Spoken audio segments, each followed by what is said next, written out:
A escola é um coletivo humano. A escola é uma instituição social formada por pessoas. Direção, coordenação, professores, os profissionais variados de apoio, os alunos, os pais, os agentes sociais da comunidade do entorno da escola. Porque a escola não é o prédio físico. E pouco importa, na verdade, a sua arquitetura. Porque a escola precisa ser uma comunidade de pessoas como se fosse um organismo vivo. Porque nós, seres humanos, nós somos criativos, nós somos pensantes, nós somos interativos e tudo isso deve estar na escola. Agora, é preciso também ver a escola como formadora do caráter do ser humano. Porque não basta para esse ser humano adquirir conhecimentos, que obviamente são importantes, mas não fazem a educação. Porque quando falamos da educação da criança, do jovem e mesmo do adulto, nós estamos falando de uma educação integral, de um ser integral, que possui um potencial imenso tanto no campo cognitivo quanto no campo emocional.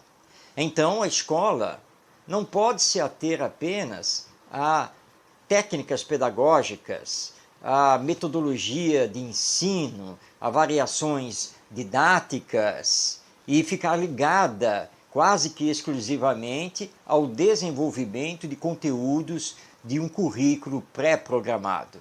Escola é muito mais do que isso. Estou repetindo, escola é um organismo vivo.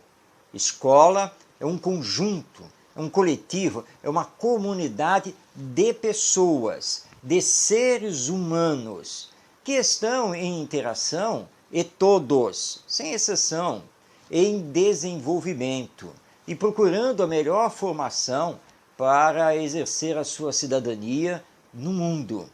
Isso é a escola. Então, uma escola humanizada, aberta, uma escola interativa, uma escola em que o processo de aprendizagem, que é individual, vai se sobrepor ao processo de ensinagem e vai trabalhar junto com a família e a comunidade não apenas a aquisição de saberes, mas acima de tudo a formação moral. Essa é a escola que nós não apenas idealizamos, mas é a escola que trabalhamos para ser realidade. Alguns pensadores defendem a ideia da não necessidade da escola. O que o senhor tem a dizer sobre isso? Bem, com todo respeito a esses pensadores, nós temos que discordar. A escola é muito necessária, mas, de um outro ponto de vista, nós temos que concordar com eles. Porque, naturalmente, eles devem condenar essa escola chamada tradicional ou convencional. A escola em que os alunos se perfilam diante dos professores em carteiras individuais umas atrás das outras na famosa sala de aula. A escola onde o professor é um passador de conteúdos utilizando mídias tecnológicas, livro didático e onde, claro, a participação do aluno é sempre mínima. Uma escola que tem um currículo fechado, escola que realiza provas bimestrais e notas como se fosse a avaliação do ser humano, quando na verdade nada valiam. Então, em relação a essa escola, nós até temos que concordar que ela pode ser perfeitamente substituída diante dos avanços científicos, tecnológicos que nós temos hoje em dia. Se você juntar crianças em torno de um computador com internet, mais alguns livros, e um adulto, que podem ser os pais, orientando, eles vão realizar os conhecimentos e as descobertas da matemática, da língua portuguesa, da história, da geografia e assim por diante. Então, em princípio, ao ter esse tipo de olhar, a escola poderia ser condenada e poderia então acabar e a sociedade humana não sentiria a sua falta. Entretanto, a escola não é isso. É muito mais do que isso. A escola tem que transcender esse tradicional, convencional. A escola tem que ir além da formação técnica dos jovens, por exemplo, para o mercado de trabalho. A escola é muito importante para que as novas gerações aprendam a se socializar, aprendam ali, lá dentro, a exercer a cidadania, aprendam a interagir com a comunidade em que vivem. Aí então a escola é muito importante e ela deve se aliar também nesse trabalho com a família. Ela não pode ficar isolada. E por falar em isolamento, é preciso lembrar que a escola, ela pertence a uma comunidade. Ela está inserida numa comunidade, numa determinada rua, de um determinado bairro. Então, todo o seu entorno deve fazer parte do processo educacional que a escola desenvolve. Então, desse ponto de vista, nós sempre seremos a favor, sim, da existência da escola como um dos pilares sociais de educação do ser humano junto com a família. Então, com todo respeito a esses que pensam que a escola pode acabar e muitos que pensam que a família também está com seus dias contados, nós vamos então na contramão, porque para nós, tanto a família quanto a escola são os dois grandes institutos de educação do ser humano. O Senhor sempre defendeu a tese da educação moral, que não é aceita por muitos educadores, alegando ser isso um problema da família. Sempre defendi e sempre defenderei. É claro que a família tem um papel importantíssimo na formação moral dos filhos, mas a escola também, porque a escola realiza não simplesmente um complemento a essa educação. A escola também deve trabalhar essa formação moral, essa formação do caráter, dos bons hábitos. A escola precisa se preocupar também com as questões atitudinais e comportamentais dos alunos e também dos professores e demais profissionais da educação. Não podemos esquecer disso. Hoje em dia, nós estamos fazendo uma separação muito grande do que é da família e do que é da escola. O que a família deve fazer no campo da educação e o que a escola deve fazer. E muitos realmente defendem que essas questões atitudinais, comportamentais, de formação de caráter, que essas coisas são exclusivamente pertencentes à família. E que a escola propicia a educação técnica das crianças e dos jovens. Bem, nós discordamos desse tipo de pensamento, porque as instituições humanas também precisam interagir. Tanto quanto nós, seres humanos, somos seres de interação, as nossas instituições também precisam ser instituições interativas entre si. Então, a família tem um peso muito grande na formação moral das novas gerações, mas esse peso também vai para a escola, que também precisa fazer isso, assim como a família vai também trabalhar a formação técnica dos seus filhos.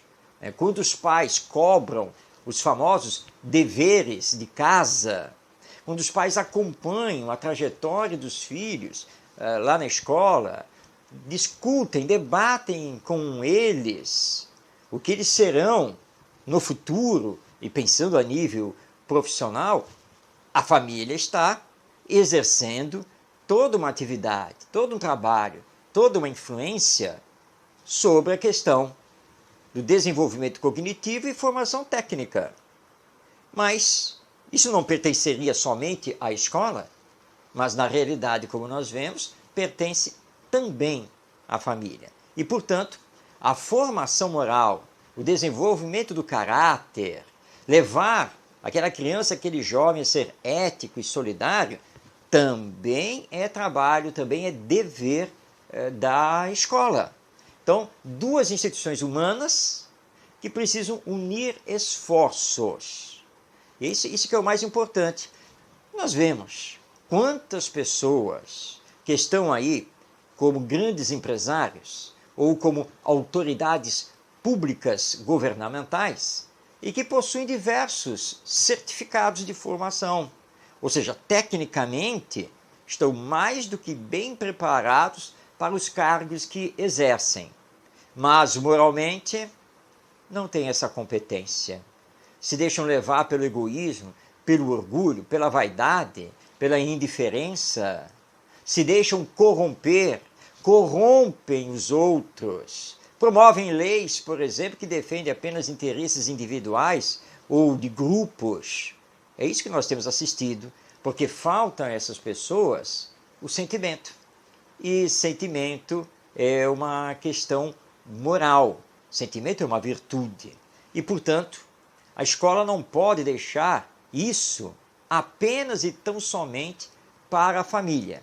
Como a família não pode deixar a questão do desenvolvimento cognitivo somente para a escola. Portanto, é preciso unir essas duas instituições e colocar a formação moral como uma prioridade educacional das novas gerações. Por falar em família, como o professor entende sua relação com a escola? Bom, historicamente, a família vem sendo paulatinamente afastada da escola. É comum nós vermos as escolas que recebem os seus alunos, os alunos entram, pais irresponsáveis ficam na rua. E depois que os alunos entraram, o portão é fechado. Pais irresponsáveis só retornam à escola no horário de saída dos alunos. E não entram, ficam na rua, na calçada.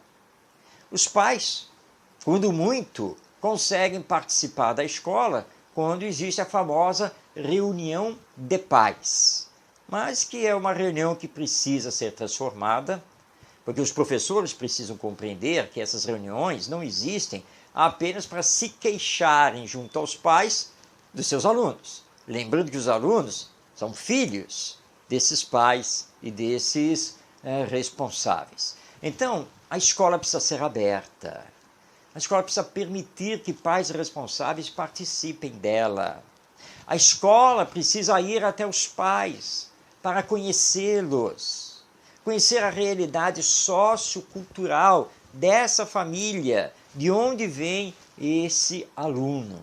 Então é muito importante que os pais conheçam a escola, conheçam o projeto pedagógico da escola, as suas diretrizes educacionais, como que ela desenvolve isso lá dentro, e abrindo espaços generosos para que os pais, voluntariamente, também participem e levem esse projeto pedagógico para os seus lares.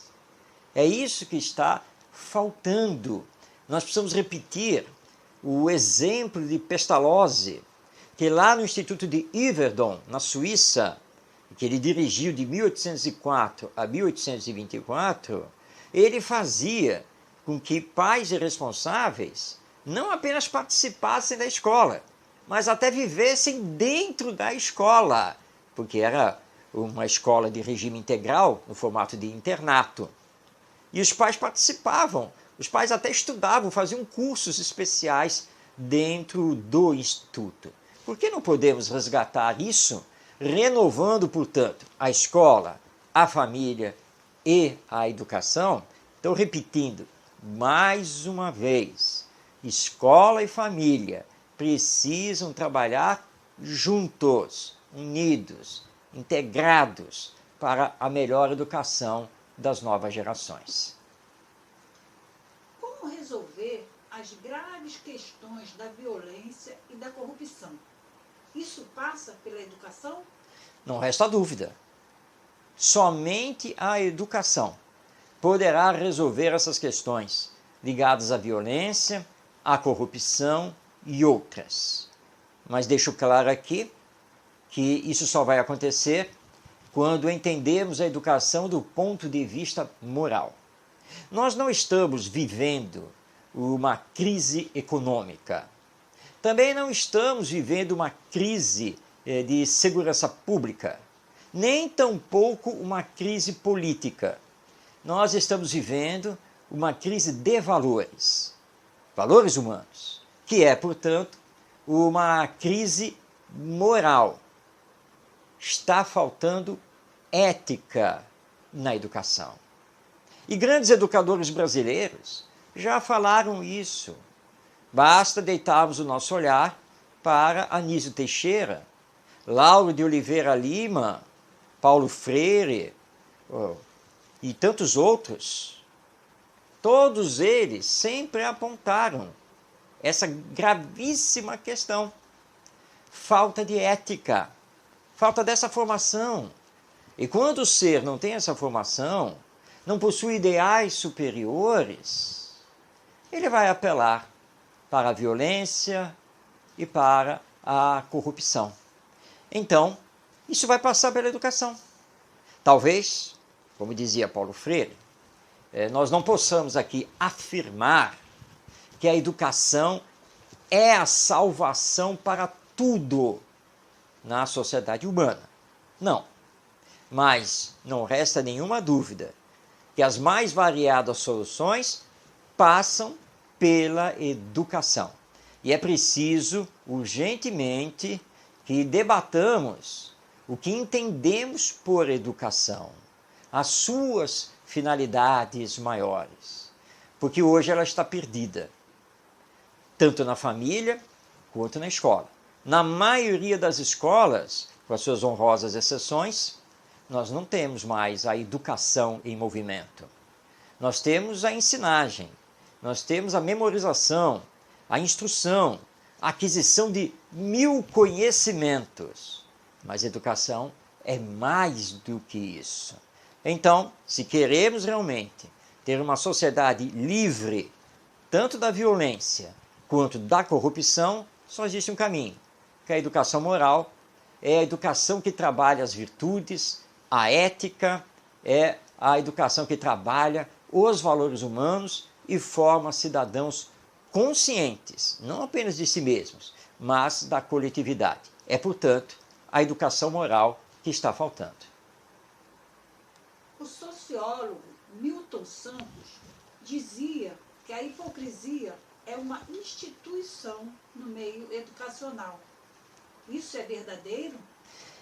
O nosso querido Milton Santos, esse grande sociólogo brasileiro e de renome internacional, ele falou isso numa entrevista quando o jornalista indagou como ele, sendo uma pessoa negra, exilada do Brasil na época da ditadura militar, como que ele conseguiu ser professor da Universidade da Sorbonne, lá na França.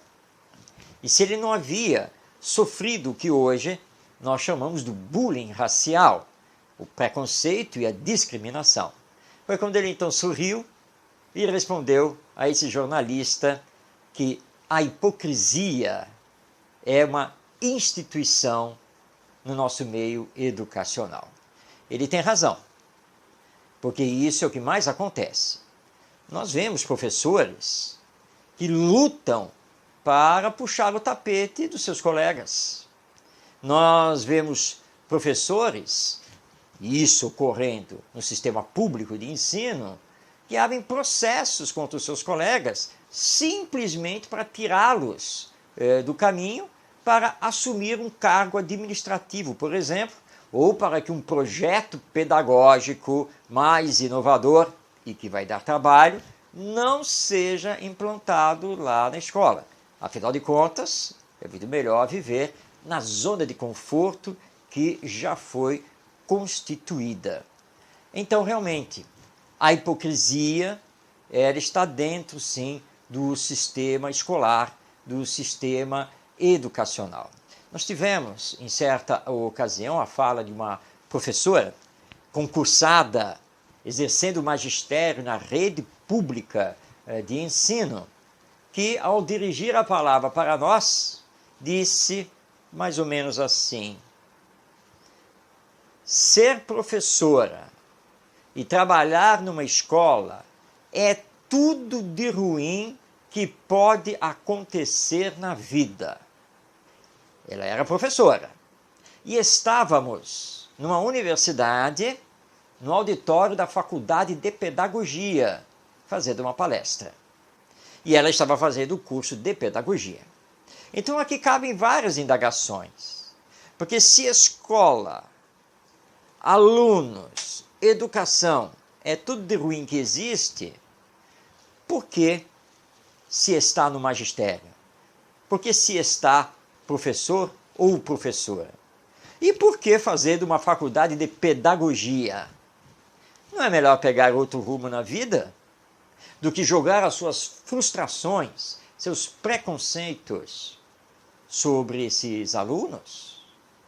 Ou, em outro evento, como colocou uma professora, o que fazer com esses alunos que só nos dão dor de cabeça, que não querem saber de estudar, que vivem se pegando dentro da sala de aula e da escola? Então nós propusemos que ela, em conjunto com a direção da escola, reunisse esses alunos e os expulsasse da escola, para poder trabalhar apenas com os chamados bons alunos. Ela nos olhou assustada e perguntou: mas, professor, é para fazer isso mesmo? E aí então indagamos nela: o que você acha? O que você me diz? E ela então disse assim, espantada: não, eu acho que não, porque nós somos professores, então estamos na escola para educar. E são esses que nós precisamos mais amar, que precisamos nos dedicar mais, e assim por diante. Quando ela terminou a resposta, nós dissemos: muito bem, você já sabe qual é o caminho. Simplesmente aplique, coloque na prática, faça, saia da teoria. Porque se você não sair da teoria, você está sendo hipócrita. Aqui, neste exato momento, como estará sendo lá na escola e na sala de aula com os seus alunos. E mais uma vez, para atacar a raiz dessa questão da hipocrisia, somente com a nossa formação moral. Voltando ao tema da escola, como o professor pode educar sem dar aula? Não apenas pode, como deve. Alguém sabe explicar por que existe a aula? E por que ela tem a duração de 50 minutos? Quem foi que inventou o sinal, a campainha, para dizer que o professor tem que sair daquela sala, abandonar aquela turma e ir para outra sala e outra turma? Por que o professor é que tem que preparar as aulas? Porque é ele que tem que ensinar tudo. Quando os alunos são seres humanos, sabem pensar, possuem sentimento, são criativos e têm todo o direito de perguntar, indagar e participar. Portanto, nós precisamos entender que o professor não existe apenas e tão somente para dar aula, para transmitir conhecimentos. Ele também é um ser humano e é também um eterno aprendiz e que tem muito a aprender com os alunos se souber trabalhar com eles. E é possível fazer isso colocando-os para trabalhar em grupos de estudo e pesquisa, para que eles possam desenvolver projetos.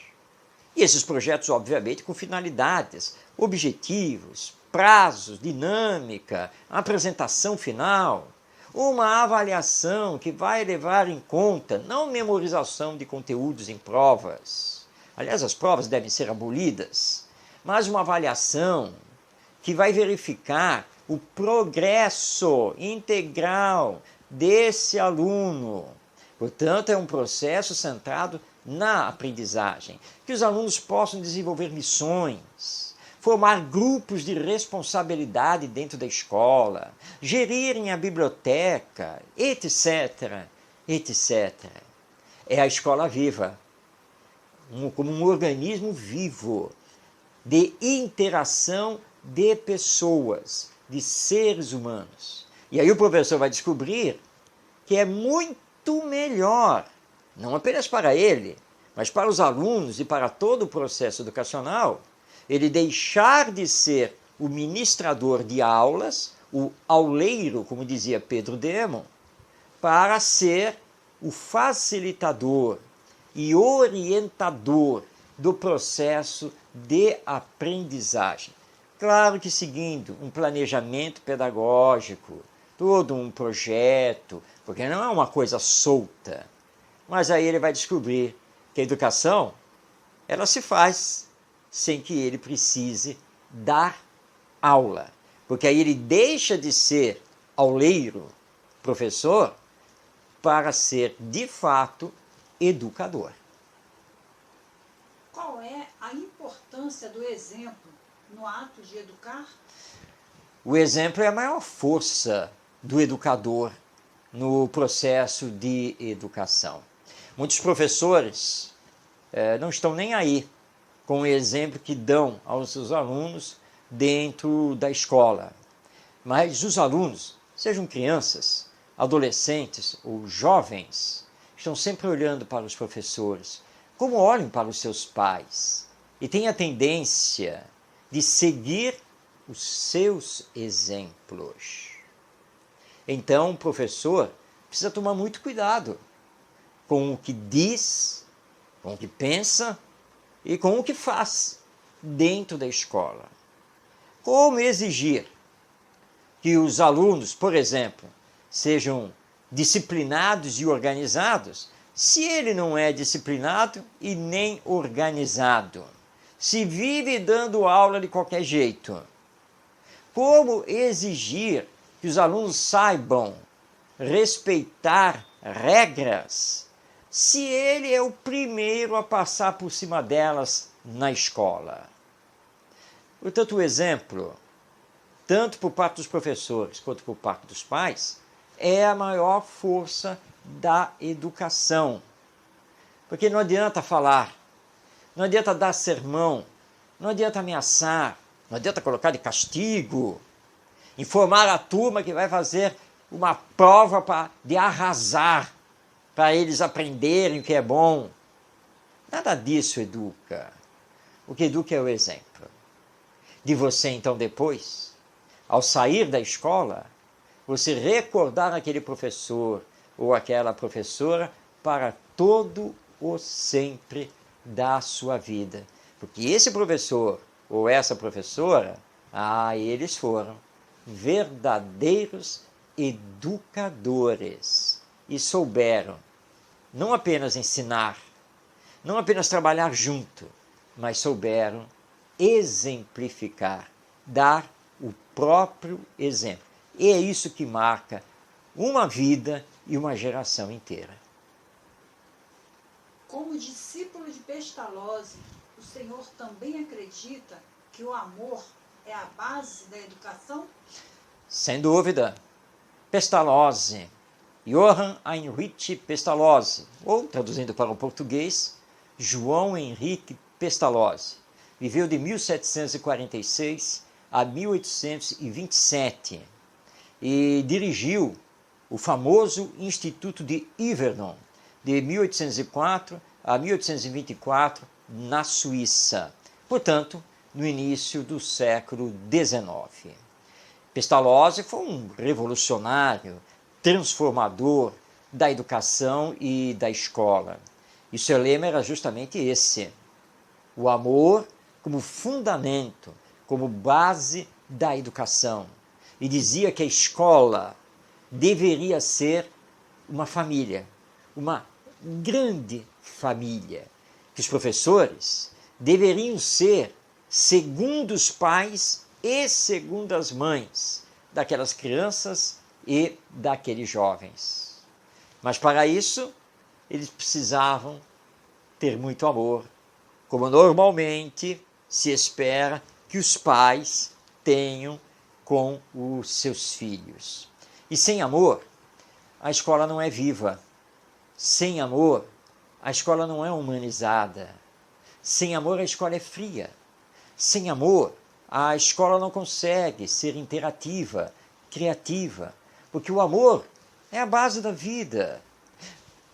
Como dizia Patch Adams, esse médico que criou os doutores da alegria para trabalhar nos hospitais, ele disse, olha, já percorri o mundo fazendo palestras e estive em muitas escolas e ouvi de muitos educadores que o amor é a base da educação, que o amor é a essência da educação.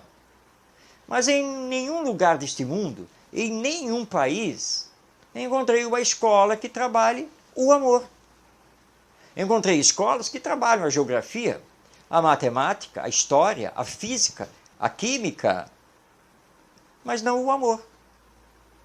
Podemos imaginar como seria o mundo se todas as escolas trabalhassem 1 hora por dia o tema amor, junto com os alunos. Teríamos aí 5 horas semanais ao longo de 14 anos, que é a duração do ensino fundamental brasileiro. Não seria maravilhoso? Então está na hora de introduzirmos o amor nas escolas. Isso é tão importante que o educador, escritor, professor universitário norte-americano Leo Buscaglia, ele conseguiu autorização da universidade, lá nos Estados Unidos, para lançar para os jovens um curso de extensão com o simples nome Amor. A partir do 2º ano desse curso, a fila de espera para conseguir fazê-lo chegava a quase 1.000 alunos.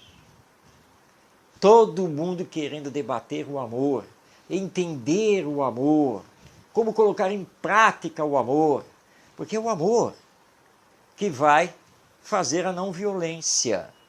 É o amor que é a base da formação moral. E Pestalozzi provou isso no Instituto de Yverdon, que lá na sua época foi considerado como escola modelo para toda a Europa. E é por isso que é grafado nas suas obras e nas suas biografias. O amor é o fundamento da educação. E assinamos embaixo esse dizer de Pestalozzi. Existe esperança para a humanidade? Podemos vislumbrar uma nova educação no futuro? O educador brasileiro Rubem Alves dizia que ele não era otimista, mas era um grande esperançoso. Nós também somos. Dizem que a esperança é a última que morre. Não, a esperança nunca morre, porque estamos trabalhando para renovar a educação, renovar a família e renovar a escola. Nós temos no Brasil e no mundo diversas escolas chamadas inovadoras, que vêm fazendo a diferença. Nós temos aqui no Brasil um grande projeto das escolas parque, do nosso querido Anísio Teixeira, os CIEPs, que foram pensados por Darcy Ribeiro, a Escola do Futuro, que foi idealizada e colocada em prática por Lauro de Oliveira Lima, entre tantos outros projetos que nós temos funcionando por esse nosso Brasil e pelo mundo, fazendo a escola que sonhamos, a escola viva, criativa interativa, humanizada e centrada no processo de aprendizagem. Mas ainda está faltando mergulharmos na grande e gravíssima questão da formação moral dos seres humanos. Alguns chamam isso de educação em valores humanos. Outros chamam de educação em virtudes. Outros chamam de educação na ética e assim por diante. Não estamos aqui para discutir nomenclaturas, mas sim para entender a necessidade do que chamamos de educação moral do ser humano. Então nós temos esperança sempre, porque estamos trabalhando pelo melhor progresso do ser humano e para que ele equilibre a sua inteligência, a sua intelectualidade, o seu saber científico com a humildade, com a bondade, com a tolerância, para que ele saiba desenvolver a empatia, sentir o outro e saber se colocar no lugar do outro.